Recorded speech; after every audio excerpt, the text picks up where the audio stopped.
महाशिवरात्रीची कथा। एक पारधी जंगलात सावध शोधण्याकरता झाडावर बसला होता. संपूर्ण दिवस गेला पण शिकाऱ्याला शिकार काही मिळाली नाही. सायंकाळी हरणाचा एक कळप तिथे पाणी पिण्यासाठी आला. पारध्याने नेम धरला, बाण सोडणार. एवढ्यात त्यातील एक हरिण पुढे येऊन पारथ्याला म्हणाली, हे पारथ्या, तू बाण सोडणार आणि माझी शिकार करणार हे अटळ आहे, परंतु मी तुला एक विनंती करते की मला माझ्या कुटुंबाला एकदा भेटून येऊ दे, मला माझी कर्तव्य पार पाडू दे. हरणीने वचन दिले. हरणाचे वचन पार्थाने मान्य केले. रात्र झाली. पार्थी त्याच झाडावर बसून होता. दूरवर मंदिरातील घंटांचे आवाज त्याला ऐकू येत होते. ओम नमः शिवाय, ओम नमः शिवाय, ओम नमः शिवाय हा महामंत्र त्याच्या कानी पडत होता. पार्थी ज्या झाडावर बसला होता ते झाड होते बेलाचे. पार्थी ज्या झाडावर होता ते झाड होते बेलाचे.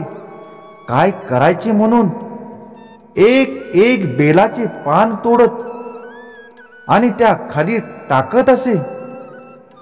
पार्थी एक एक बेलाचे पान तोडत आणि ते खाली टाकत असे.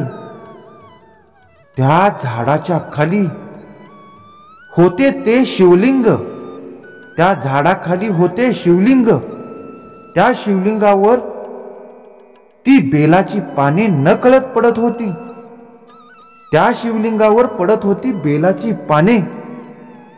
त्या पारथ्याच्या हातून असे नकळत उपासना घडली होती, असे पुण्य घडले होते. रात्री हरिण परत आली. त्याने त्या पारथ्याला म्हटले, आता तू मला मारू शकतेस. मी माझं कुटुंबाचं प्रमुख असलेलं सर्व कर्तव्य बजावलं आहे.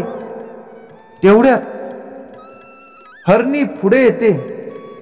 तेवढ्यात हरिणी पुढे येते आणि म्हणाली, त्यांना नको, मला मारा. मला माझे पत्नी धर्माचे कर्तव्य पार पाडायचे आहे.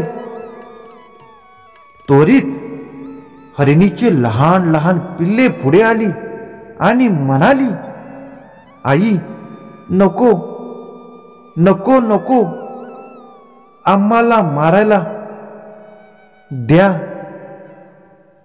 आमच्या पुत्र धर्माचे कर्तव्य पार पडू द्या.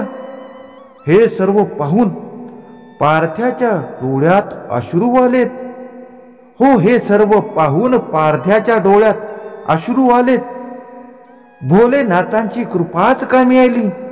भोलेनाथांचा कृपा आशीर्वादच कामी आला. त्याच्या मनात विचार आले, हे प्राणी मात्र असून देखील स्वतःच्या कर्तव्याला चुकत नाहीत. मग मी तर माणूस आहे.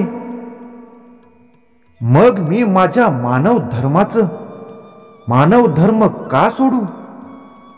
आणि त्याच्या मनातील चांगुलपणामुळे, चांगल्या विचारामुळे, त्याच्या घडलेल्या चांगल्या कर्मामुळे, ती बेलपत्र त्या शिवलिंगावर पडल्यामुळे, महादेवांचा आशीर्वाद प्राप्त झाल्यामुळे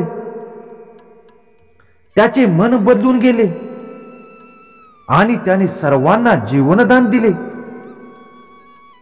देवादिदेव भोलेनाथ, देवादिदेव भोलेनाथ हे सर्व पाहून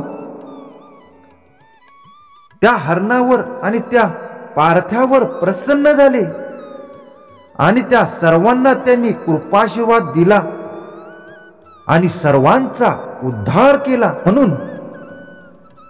आणि त्या पारथ्याला वाघ्र नक्षत्र म्हणून आकाशात नेहमी कायमचं स्थान दिलं. हा प्रसंग ज्या समयी घडला, हो, हा प्रसंग ज्या समयी घडला त्या तिथीला महाशिवरात्र असे संबोधले गेले. ओम नमः शिवाय, ओम नमः शिवाय, ओम